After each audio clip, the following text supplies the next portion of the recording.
오늘은 8월 첫 주일, 어느덧 8월이 되었습니다.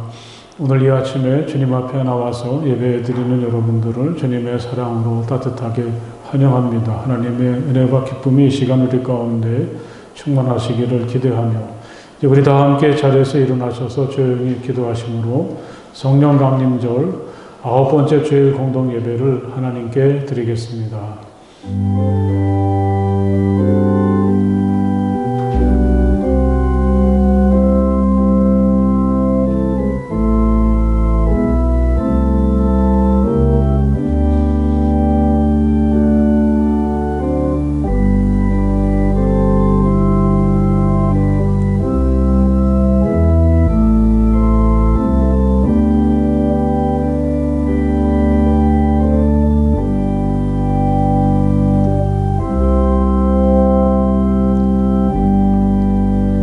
내 영혼아 주님을 찬송하여라.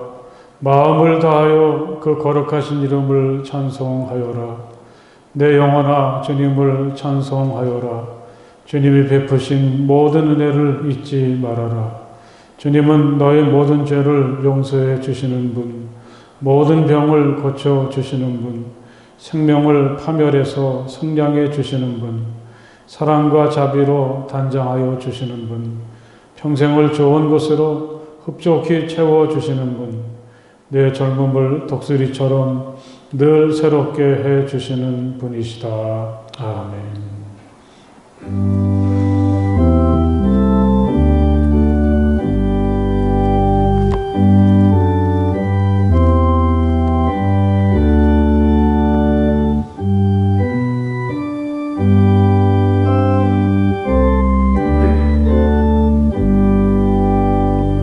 전능하모셔서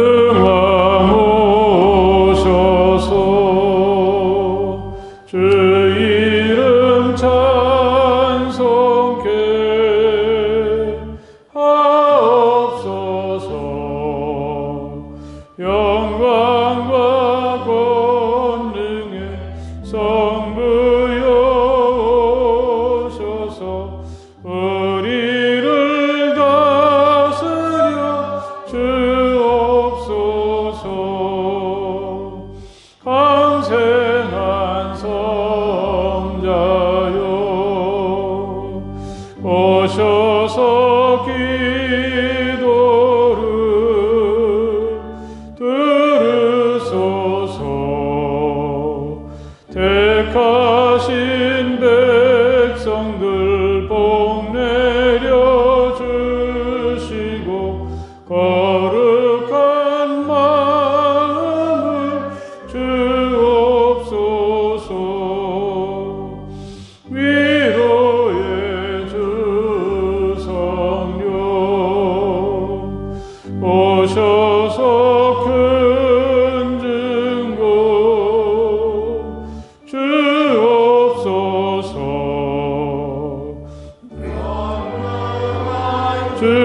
주시여 각 사람 맘에서 떠나지 마시고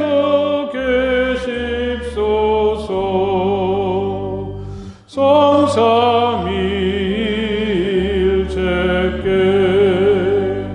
한없는 찬송을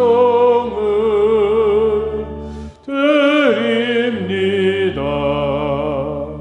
존귀한 주님을 영광 중배웠고 영원히 모시게 하옵소서.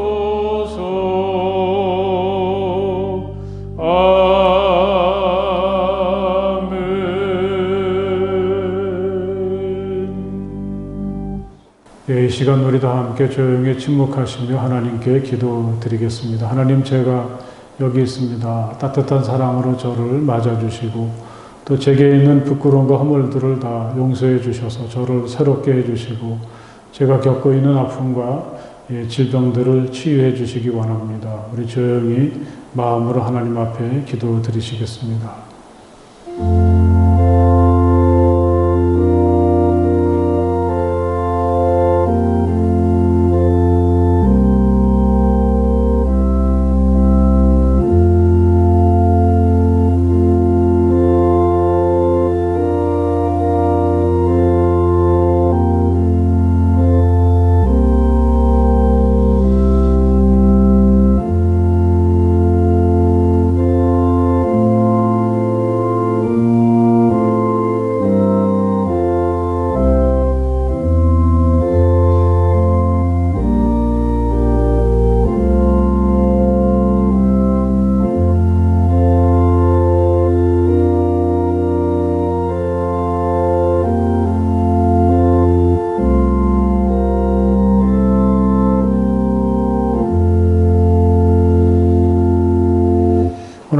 여러분들을 따뜻하게 맞아주시는 주님의 말씀을 들으십시오. 주님께서는 내 원수들이 보는 앞에서 내게 잔치상을 차려주시고 내 머리에 기름 부으시어 나를 귀한 손님으로 맞아주시니 내 잔이 넘칩니다.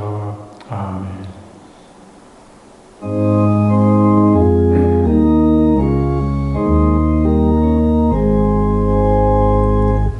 만복의 근원 하나님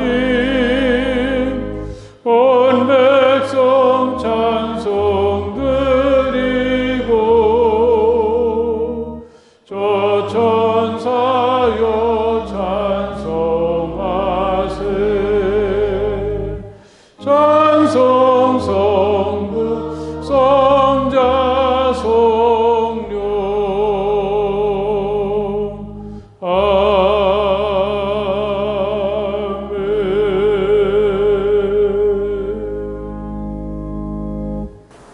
하나님 아버지, 오늘도 변함없이 예배의 은혜의 가운데 불러주셔서 감사합니다.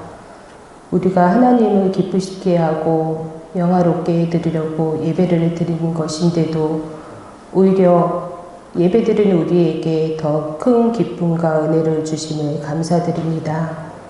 매주 꼭꼭 필요한 은혜들을 챙겨 내려주심으로 우리로 하여금 치유받고 회복되게 하시는 은혜를 감사드립니다.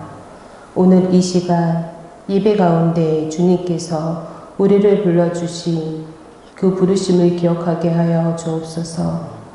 우리를 생명의 자리로 부르셨고 하나님의 나라를 위하여 우리 각각을 특별한 사명, 특별한 비전으로 부르셨음을 믿습니다.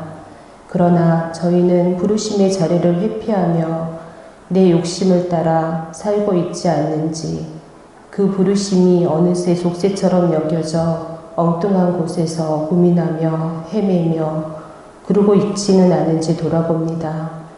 우리 각자에게 허락하신 바로 그 자리에서 하나님을 기쁘시게 해드리며 그와 동시에 내 자신이 기쁨을 누리는 삶을 살 수 있기를, 그렇게 회복되어 가기를 간절히 소망합니다. 하나님, 성화교회를 위해 기도합니다. 이 지역사회에 선한 영향력이 끼쳐 칭찬받는 교회 되게 하옵소서.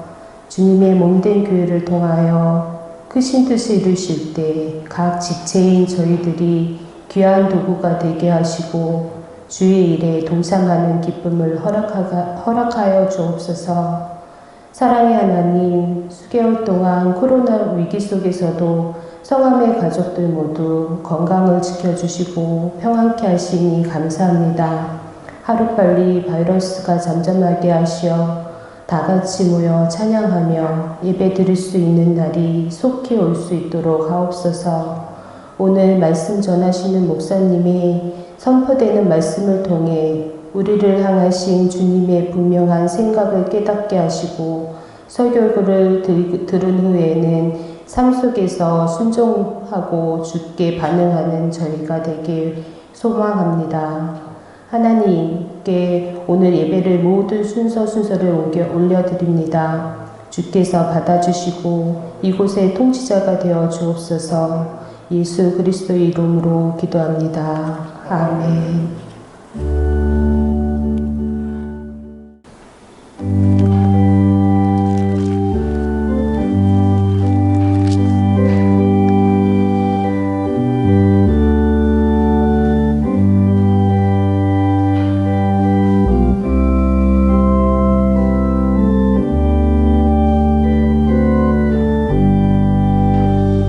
나의 영원하신 기여 생명보다 귀하다.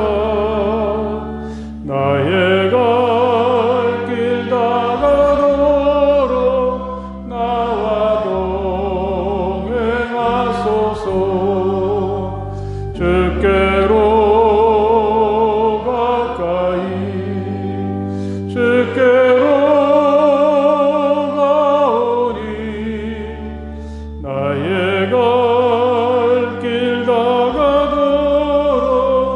나와 동행하소서. 세상 부귀 아니란과 모든 명예 버리고 험한 길을 가는 동안 나와 동행하소서. 주께로 가까이 주께로 가오니 나의 길 다가도록 나와 동행하소서. 어두운 골짝 지나가며 험한 바다 건너서 천국문에 이르도록 나와 동행하소서. 주께로 가까이 주께로 가오니 나의 길 다가도록 나와 동행하소서. 아멘.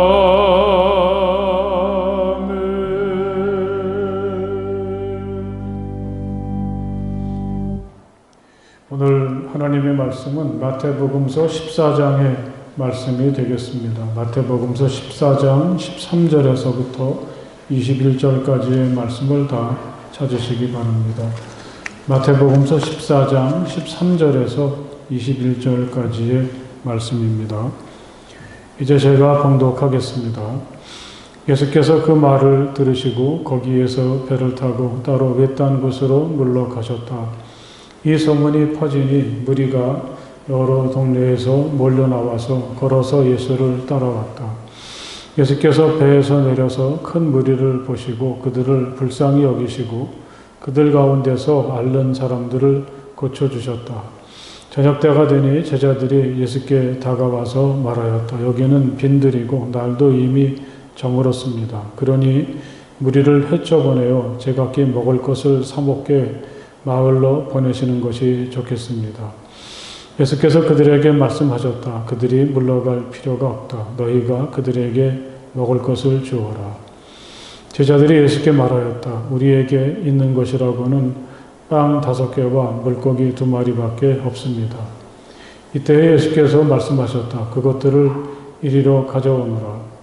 그리고 예수께서는 무리를 풀밭에 앉게 하시고 나서 빵 5개와 물고기 2마리를 들고 하늘을 우러러보시고 축복 기도를 드리신 다음에 떼어서 제자들에게 주시니 제자들이 이를 무리에게 나누어 주었다. 그들은 모두 배불리 먹었다. 남은 부스러기를 모으니 12광주리에 가득 찼다. 먹은 사람은 여자들과 어린아이들 외에 어른 남자만도 5,000명쯤 되었다. 아멘. 예, 이렇게 비가 부슬부슬 내리는 그 8월의 첫 주일에 오늘 주님 앞에 나와 예배하는 여러분들을 주님의 사랑으로 환영합니다. 또 하나님의 평화가 분주하게 한 주일을 보내고 다시 하나님 앞에 서신 모든 분들에게 충만하시기를 간절히 바랍니다. 이곳 성전에서 예배를 드리는 우리들뿐 아니라 가정이나 또는 휴가지에서 하나님을 생각하면서 이 예배에 참여한 모든 분들에게 하나님께서 큰 사랑과 기쁨과 은혜를 충만히 부어주시기를 간절히 바랍니다. 우리 옆에 계신 분들하고 하나님의 평화가 당신께 충만하시길 바랍니다. 인사를 한번 해보십시오. 우리가 살아가면서 누리는 기쁨 중에 하나가 함께 밥을 먹는 일이 아닌가 싶습니다. 꼭 비싸고 좋은 식당이 아니더라도 친근한 사람들이 함께 식탁에 앉아서 음식을 먹으며 이런저런 이야기를 나누는 일은 참 행복합니다. 이건 우리들만의 정서는 아닌 것 같습니다. 성경을 보면 앞으로 다가올 종말에 대한 상상, 주님과 우리가 다시 만나는 광경도 이 먹는 것과 연결되어 있습니다. 이사야는 종말이 오면 하나님께서 세상 모든 민족을 시온산으로 부르셔서 잔치를 베푸실 것이라고 하였습니다. 그 자리에서는 기름지고 가장 좋은 살코기와 오래된 포도주를 즐기며 하나님의 사랑 안에서 만남의 기쁨을 마음껏 누릴 수가 있습니다. 그 자리에서 하나님은 우리가 입고 있던 수의를 벗겨주시고 우리의 눈물을 말끔히 닦아주신다고 했습니다. 우리의 모든 고통과 슬픔이 다 사라지는 순간인 거죠. 우리 예수님의 사역도 먹는 것과 밀접한 관계가 있죠. 주님이 계신 곳엔 항상 기쁨과 활기가 넘쳐 흘렀고 그 모임은 종종 식탁으로 이어지곤 했습니다. 낯가림이 아주 심했던 유대인들은 아주 친한 사람 들어가면 밥을 먹었는데 예수님의 식탁엔 누구나 함께 할 수가 있었고 또 예수님은 모든 사람을 다 소중히 여기셨습니다. 예수님의 처음 기적이 우리가 아는 것처럼 갈릴리 가나의 혼인잔치에서 물로 포도주를 만드시는 일이었는데 예수님은 세상을 떠나기 전날 밤에도 제자들과 유월절을 기리는 저녁 식사를 함께 하셨습니다. 또 그 자리에서 예수님은 하늘나라에서 제자들과 나눌 잔치를 예고하시죠. 이제부터 내가 나의 아버지의 나라에서 너희와 함께 새 것을 마실 그날까지. 이 떠나시는 자리에서도 예수님은 앞으로 있을 식사의 자리를 미리 예약해 놓으셨습니다. 또 주님은 이렇게도 말씀을 하십니다. 보아라, 내가 문 밖에 서서 문을 두드리고 있다. 누구든지 내 음성을 듣고 문을 열면 나는 그에게로 들어가서 그와 함께 먹고 그는 나와 함께 먹을 것이다. 이미 하늘나라 잔치가 약속되어 있지만 주님은 하늘나라가 찾아오기까지 그 새를 못 참으시는 것 같습니다. 우리들에게 언제 밥 한 번 먹자, 시간 좀 내주라, 우리를 성가시게 할 정도로 문을 두드리고 계십니다. 이렇게 그 주님의 사역도 먹는 일을 빼면 몸이 건조해진다고 할까요? 그만큼 주님은 함께 먹는 일을 소중히 여기셨죠. 그래서 그런지 이 코로나 때문에 몇 달 동안 우리들이 함께 식사도 하지 못하고 예배가 끝나기가 무섭게 헤어지기에 바쁜 오늘을 겪으면서 그동안 우리의 식사 자리가 단지 배고픔을 채우기 위한 자리는 아니었구나 하는 것을 깊이 깨닫게 됩니다. 바로 그 자리가 주님이 베풀어 주시는 하늘나라 잔치를 미리 맛보고 누리는 곳이었는데 그때는 그 소중함을 잘 알지 못했었습니다. 오늘 우리에게 주어진 말씀이 처음 접하시는 분은 아무도 없을 것입니다. 저물어가는 빈들에서 자신을 찾아왔던 수많은 사람들을 위해서 빵 5개와 물고기 2마리를 가지고 모든 사람을 배불리 먹게 하셨던 이른바 오병이어의 기적은 우리에게 신비로움이지만 그것에 있었던 모든 사람들에게도 영원히 잊을 수 없는 소중한 시간이었던 것 같습니다. 마태, 마가, 누가, 요한 네 복음서가 하나같이 이 일을 소개하고 있습니다. 이렇게 주님이 하셨던 일 중에서 네 복음서에 모두 나오는 이야기는 제 기억으로는 오늘 읽은 오병이어의 기적과 한 여성이 예수님에게 향유를 부어드리는 일뿐인 것 같습니다. 그만큼 이 일은 당시 성도들에겐 너무나 소중했고 모두가 다 알아야 될 이야기였던 거죠.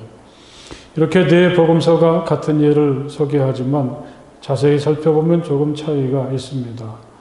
특별히 공관 복음서인 마태, 마가, 누가 복음서엔 오늘의 말씀이 세례 요한의 죽음에 이어서 나오고 있습니다. 아마 시간상 일이 이렇게 된 것 같죠. 그런데 특별히 오늘 우리가 읽은 이 마태복음서에는 아주 독특한 부분이 있습니다. 세례 요한의 죽음과 오늘의 일이 어떤 연관성을 가졌다고 우리에게 전해주고 있습니다.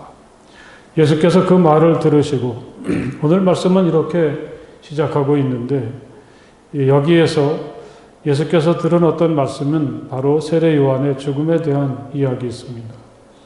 오늘 말씀과 요한의 죽음 사이에 어떤 연관성이 있다는 것을 암시합니다. 세례 요한은 어처구니 없게도 헤롯의 아내인 헤로디아의 간교한 꾀에 의해서 죽음을 당하게 되고 맙니다. 여기서 말하는 헤롯은 헤롯 안티파스로서 예수님이 태어나실 당시에 헤롯 왕의 아들이었고 갈릴리를 다스리고 있었습니다. 그는 참 사악한 사람이었고 동생 빌립의 아내를 빼앗아 자기 아내를 삼았습니다. 그걸 세례 요한이 비판했더니 그를 잡아다가 감옥에 가둔 거죠. 그런데 헤로디아가 요한을 죽일 기회를 엿보다가 기회를 잡고 나서 헤롯에게 세례 요한을 죽이라는 간청을 했고 그는 어쩔 수 없이 그녀의 청을 들어주게 되었습니다. 아쉽게도 세례 요한은 목이 베이는 죽음을 당합니다. 그 소식이 예수에게도 전해지게 된 것이죠. 이렇게 세례 요한을 죽인 헤롯은 나사렛 예수에 대한 소문을 들었을 때 대뜸 이 사람은 세례자 요한이다. 그가 죽은 사람들 가운데서 살아났다. 이렇게 반응을 보였다고 합니다. 우리는 여기서 예수와 세례 요한 사이에 헷갈릴 정도로 비슷한 부분이 있기도 했었구나 하는 생각을 하게 됩니다. 그렇다면 오늘 우리는 예수가 왜 사람들을 피해서 따로 외딴 곳으로 가졌을지 짐작할 수가 있습니다. 세례 요한이 이렇게 원치 않는 죽음을 당했다면 예수라고 해서 다르지는 않을 것입니다. 혹시 예수가 세례 요한이 죽었다는 소식을 듣고 또 그가 어떻게 죽었는지를 알게 되었을 때 자기에게도 가해질 수 있는 어떤 위험한 기운을 느끼신 것은 아닌지 좀 섣부를 수도 있겠지만 장차 자신에게 다가올 고통의 미래를 미리 준비하고 생각할 시간이 필요해서 이렇게 하신 것은 아닐까 짐작해 볼 수가 있습니다. 예수님께서 사람들을 피해서 배를 타고 이 갈릴리 호수를 지나서 가신 곳은 아마 호수 건너편에 이방인들이 사는 지역이었을 것입니다. 그런데 예수께서 배를 타고 가시는 것을 본 사람들이 여러 동네에서 예수를 향해서 몰려들었다고 성경은 이야기하죠. 도대체 이 사람들은 누굴까요? 그들도 아마 세례 요한이 어떻게 죽었는지를 알고 있을 텐데 어쩌면 예수도 요한이 당했던 그 일을 당할 수 있을 거라 생각할 수도 있을 텐데 그들은 그걸 알면서도 예수를 찾아갑니다. 평소엔 가지도 않는 이방 지역에 선뜻 그들은 발을 들여놓고 있습니다. 이렇게 본다면 이 사람들도 참 대단하구나 하는 것을 깨닫게 됩니다. 지금 그들이 예수를 따라간다는 게 어떤 불이익이나 손해를 가져올 수가 있습니다. 예수를 따라가다 자칫 자기들도 위험한 상황에 빠질 수도 있습니다. 예수가 그들에게 제자들을 보내서 내가 지금 어디로 가는 중이니 그리로 오십시오. 이렇게 그들을 초대한 것도 아니지 않습니까? 그들은 모두 걸어서 왔다고 했습니다. 예수가 배를 타고 간 길을 걸어가려면 아마 그들은 꽤나 먼 길을 걸어왔을 것입니다. 게다가 그곳은 평소엔 그들이 찾지 않는 곳이죠. 그들이 어울리기 싫어하는 이방인들의 땅이니까요. 이렇게 생각해보면 단지 무리라고 표현된 이 사람들, 우리는 이들의 얼굴을 또 이름을 알 수는 없지만 이 사람들은 참 소중한 믿음이 있구나 그런 생각을 할 수가 있게 됩니다. 사랑하는 여러분, 이 교회란 바로 이런 사람들이 모인 것이 아니겠습니까? 예수가 있는 곳이라면 거기가 어디든지 주님을 찾아가서 모여드는 사람들, 오직 예수만을 바라보고 그들은 찾아옵니다. 서로 그 길이 아주 멀고 힘들다고 해도 그들에겐 결코 그게 문제가 되지 않습니다. 서로 그것이 아주 외딴 것이어서 세상의 화려함이나 즐거움, 편안함과는 상관이 없더라도 예수를 따라 나서는 일, 예수와 가까워지는 게 그들이 세상을 살아가는데 손해가 되고 위험을 감수해야 하는 길이라도 그들은 주저하지 않고 예수를 따르려고 합니다.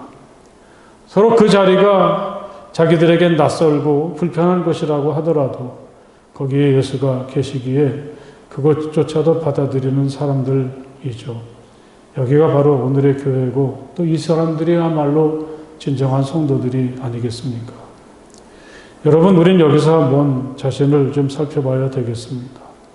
우리는 지금 주님이 가시는 외딴 곳까지 따라가는 그리스도인입니까? 그들이 그랬던 것처럼 비록 멀고 외딴 곳이지만 그래서 여기까지 오려면 아주 힘들고 먼 길을 걸어야 하지만 주님이 그리로 가시니까 주저할 것 없이 길을 떠나는 사람입니까? 자신이 주님의 사람이라는 것을 드러내는 일이 세상을 살아가는 일에서는 손해가 될 수도 있고 걸림돌로 작용할 수도 있지만 주님의 사람으로 살아가는 일이 어떤 위험을 내포하고 있다고 해도 그래도 우리는 여전히 주님을 사랑하고 주님을 따르는 사람으로 오늘을 살아가고 있습니까? 오늘 이 말씀 속에 등장하는 이름 없는 수많은 사람들, 외딴 곳까지 예수를 찾아간 사람들은 예수를 믿는다는 게 무엇을 말하는지 행동을 통해서 보여주고 있습니다. 우리가 바로 그런 사람들이 될 수 있기를 간절히 바랍니다. 주님은 결코 그런 믿음의 사람들을 실망시키시는 법이 없습니다. 그들이 그 자리에서 주님 앞에 섰을 때 그들이 전혀 생각하지도 못했던 놀라운 은혜의 세상으로 그들을 이끌어 주십니다. 이렇게 오로지 주님과 그를 절대적으로 신뢰하는 사람들이 모여있는 그 외딴 곳에서 어떤 일이 일어났습니까? 오늘 14절의 말씀을 보면 예수께서 배에서 내려 큰 무리를 보시고 그들을 불쌍히 여기셨다. 그렇게 말씀하고 있습니다. 이 사람들은 얼마나 부지런히 예수를 찾아갔는지 예수님보다 먼저 도착해서 그가 타고 있는 배를 기다리고 있었던 모양입니다. 그러면서도 그들은 조마조마했을 것입니다. 우리를 보고 예수님이 외면하시거나 화를 내시면 어떻게 할까? 그들은 정식으로 초대를 받지 않았습니다. 예수님이 왜 이렇게 외딴 곳을 찾으셨는지 그 이유도 잘 알고 있습니다. 자기들이 여기까지 와서 예수를 방해하고 있으니 어쩌면 주님이 우리들을 책망하실지도 모르겠다. 조마조마한 마음이죠. 그런데 오늘 말씀을 보면 주님은 이 사람들을 보시고 불쌍히 여기셨다. 이렇게 주님의 마음을 드러내고 있습니다. 바로 이분이 우리 예수님인 것을 기억하시길 바랍니다. 언제 어디서든지 예수를 찾고 예수에게 도움을 구하는 사람들, 그가 누구든지 예수님은 그 사람들을 불쌍히 여기는 마음으로 항상 대해 주십니다. 오늘도 예수님은 이렇게 주님 앞에 나온 우리들을 그 어느 누구도 귀찮다고 생각하지 않고 마음을 여시고 맞아주시고 불쌍히 여기신다는 것을 여러분 마음 깊이 새기시기를 간절히 바랍니다. 이 말씀을 이렇게 묵상하다가 문득 그 십자가에 주님이 달리셨을 때 그 주님 옆에 있었던 강도에게 주님이 하신 말씀이 마음 깊이 와 닿았습니다. 오죽하면 십자가에 매달려 죽겠습니까? 그 둘 중에 한 사람은 예수를 저주했지만 다른 한 사람은 예수에게 자신을 맡겼습니다. 예수님, 주님이 주님 나라에 들어가실 때에 나를 기억해 주십시오.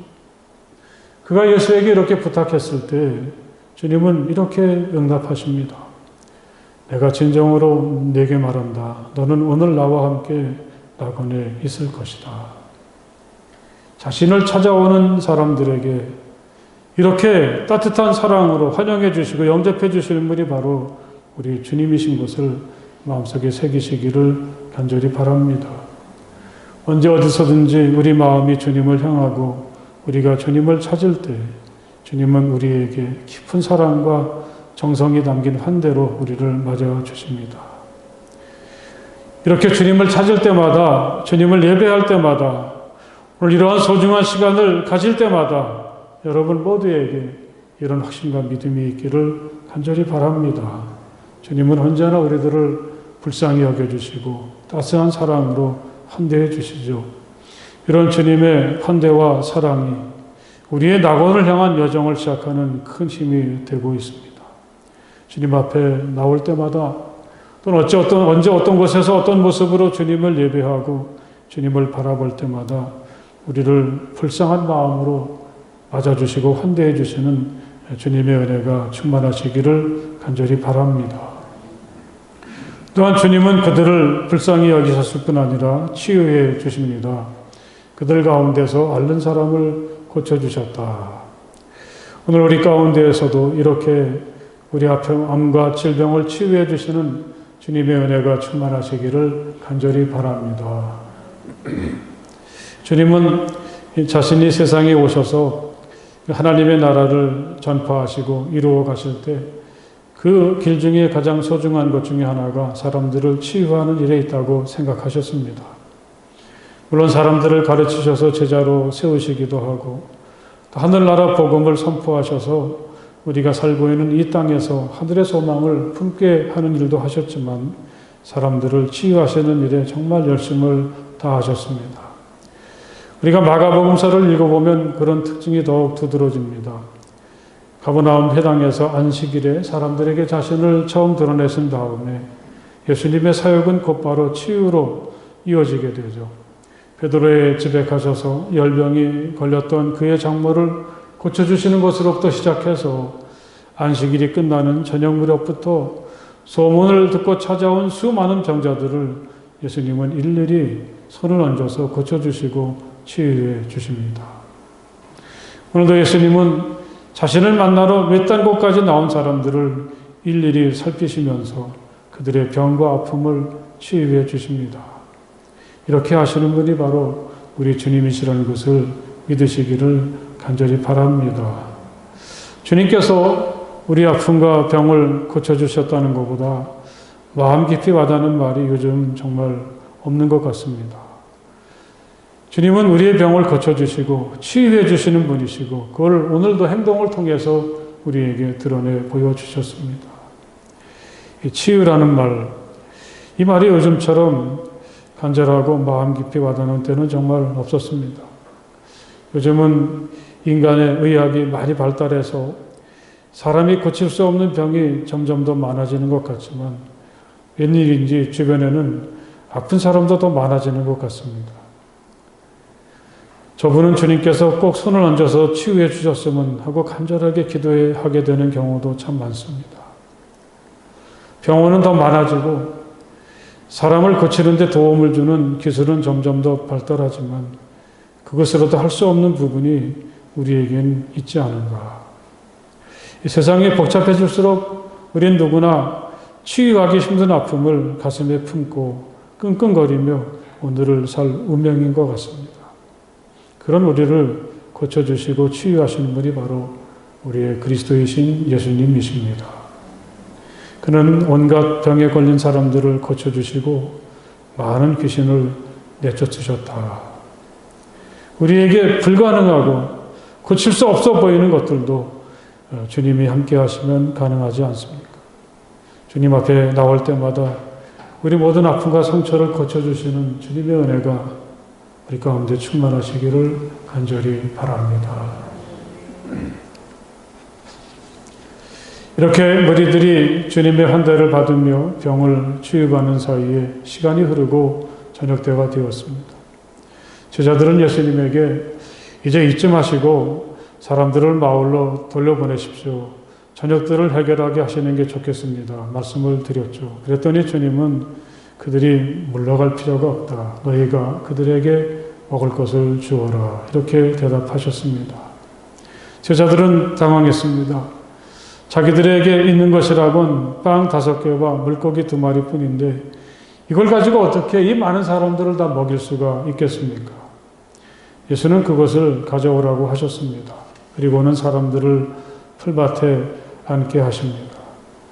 빵 5개와 물고기 2마리를 손에 드시고는 하늘을 우러러서 축복 기도를 드리신 다음에 떼어서 제자들에게 주셨습니다. 제자들은 주님이 주신 것을 사람들에게 나누어 줍니다. 그러는 중에 아주 신비한 일이 일어납니다.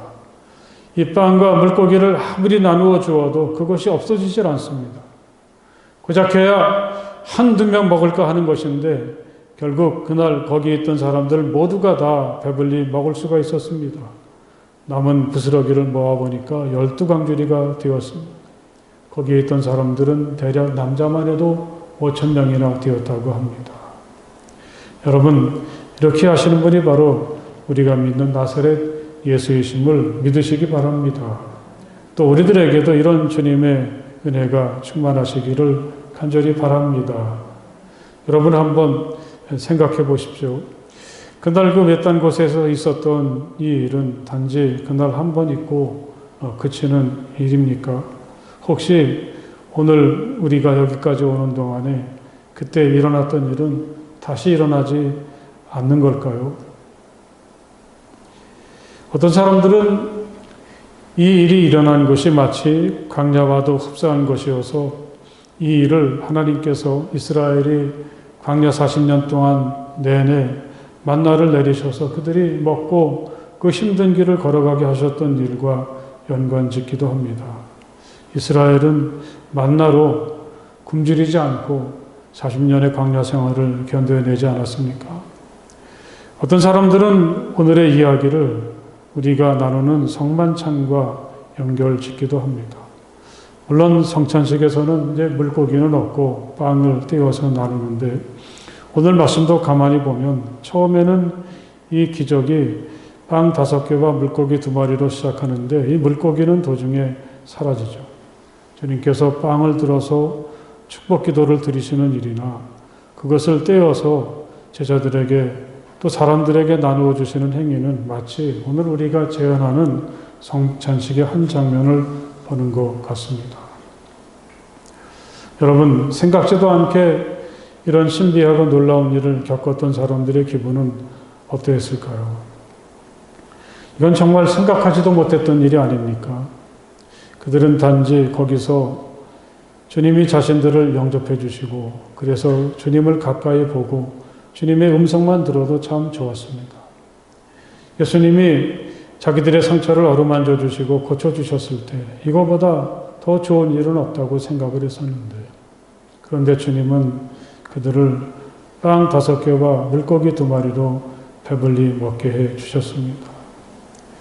거기 있던 모두가 다 배불리 먹고 12광줄이나 남았을 때 그건 그들이 전혀 꿈도 꿔보지 못했던 깊은 하나님의 사랑이고 풍성함이고 충만함입니다. 처음엔 실감할 수가 없었겠죠. 하지만 자기들에게까지 차례가 돌아오게 되고 배불리 꾸역꾸역 먹게 되었을 때 이건 이제까지 어떤 식사와도 다른 것입니다. 주님이 이렇게까지 나를 알아주시는구나. 이렇게까지 나를 소중히 여기고 사랑해 주시는구나. 내가 이런 곳에서 배불리 먹을 줄이야. 이제 그들은 예수를 더 깊이 신뢰하게 되었고 이제는 아무리 배가 고프고 힘들어도 내가 예수를 따라가야지 그런 믿음이 이 음식을 먹는 동안에 그들 가운데 생기게 되었습니다. 이걸 가리켜서 우리는 생명의 양식이라 그렇게 표현할 수가 있는 거죠. 물론 그날 먹었던 빵이 다음 날은 다시 소화가 되어버려서 다시 배가 고파졌겠지만 마음은 이제 그렇지 않습니다. 먹고 사는 일이 잔뜩 걱정이 되다가도 그날 일을 생각해 보면 왠지 배가 부른 것 같고 걱정이 되질 않습니다. 내게 주님이 계신데 뭘 걱정해. 이제 그들은 분명히 알게 되었습니다. 비록 형편이 어렵고 힘들어도 거기에 굴복하거나 주눅들지 않고 주님을 따르려고 할 때 주님은 우리를 위해서 언제든지 어디서든지 오병이어의 기적을 일으키시는 분이라는 것을 그들은 믿게 되었습니다. 그날 그들이 먹었던 이 한 끼의 식사는 한평생을 믿음으로 살도록 그들을 진정으로 살아있게 만들어주는 생명의 양식이 된 거죠. 여러분, 오늘 우리들의 믿음이 여기에 이룰 수 있기를 저는 간절히 바랍니다. 여러분 한번 생각해 보십시오. 이스라엘 사람들은 광야에서 만나를 먹었습니다. 그들은 그 광야에서 이런 놀라운 기적을 체험했습니다. 우리들은 이 성찬이라는 예식을 통해서 그 순간을 기억하고 다시 생각하지 않습니다. 또 우리들이 이제까지 살아오는 동안에 우리에게 이런 경험은 없었습니까? 한번 잘 살펴보십시오. 어려운 것 같고 아무것도 없는 것 같은데 그러나 어디선가 우리에게 일용할 양식이 주어지게 되고 우린 다시 일어서게 되지 않았습니까? 오늘 우리가 누리고 있는 모든 것이 다 주님에게서 온 것이야. 그것을 깨닫고 고백한다면 사랑하는 여러분, 우리들도 이미 이 생명의 양식을 누리고 있는 사람인 줄 믿습니다. 할렐루야. 주님이 주시는 매일의 날마다 우리에게 부어주시는 생명의 양식을 힘입어서 오늘도 담대하고 용기 있게 이 믿음의 길을 힘차게 걸어가는 우리가 될 수 있기를 주님의 이름으로 간절히 축복을 드립니다. 할렐루야. 기도하시겠습니다. 생각해보면 2000년이라는 무한한 시간과 공간을 넘어서서 오늘 이렇게 예배드리는 우리들을 그 놀라운 광야의 식탁으로 초대해 주셔서 지금도 내가 하나님의 은혜 가운데 살고 있구나. 하나님의 은혜라는 것은 우리가 감당할 수 없을 만큼 풍성하고 놀라운 것이로구나. 우리가 믿음으로 살기만 하면 하나님은 언제든지 우리에게 오병이어의 기적을 일으켜 주시는구나. 지금도 나는 이 놀라운 은혜 속에 살고 있구나 하는 것을 다시금 이 귀한 말씀을 통해서 하나님 깨닫습니다. 낙심하지 않게 하시고 힘차게 하여 주시옵소서. 지극히 작은 것 가지고도 하나님께 감사하며 누구보다도 부유하고 멋지게 오늘을 살아가는 우리 모두가 되도록 은혜 내려 주시옵소서. 예수님 이름으로 간절히 기도드렸사옵나이다.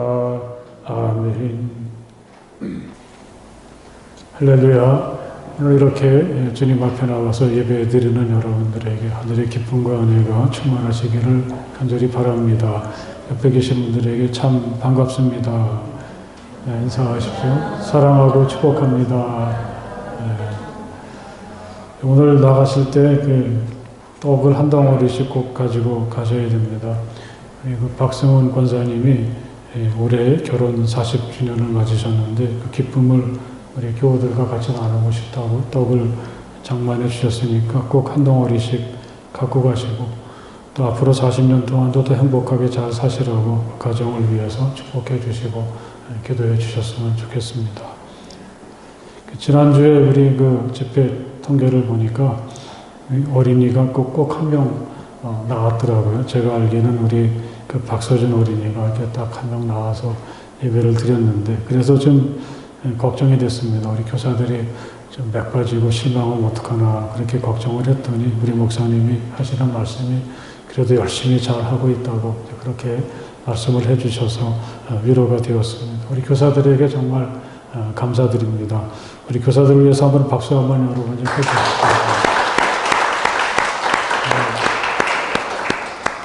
이렇게 되니까 뭐 영상도 또 만들어야 되고 굉장히 분주해졌는데 우리 교사들이 정말 박 목사님을 중심으로 열심히 잘 하고 있는데 우리 자녀들이 이 기회에 교회하고 멀어지지 않도록 영상을 통해서든지 또 오실 때는 또 같이 꼭 오셔서 함께 예배를 드리면서 더 좋은 믿음의 어린이들로 또 청소년들로 성장할 수 있도록 함께 기도해 주시기 바랍니다. 다른 광고 없으시면 이제 다 일어나셔서 저기도문 찬송 함께 찬송을 부르시겠습니다.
일용할 양식 주시고 우리들의 큰 죄 다 용서하옵시고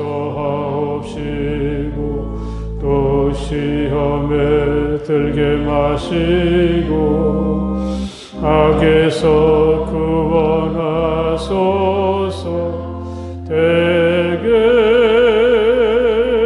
주의 나라 주의 권세 주의 영광 영원히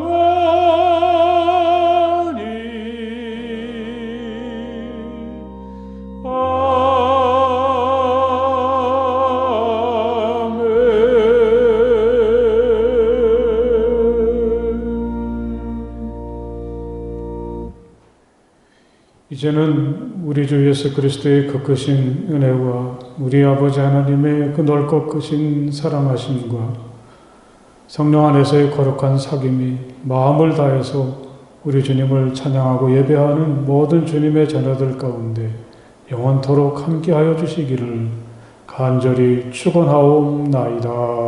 아멘.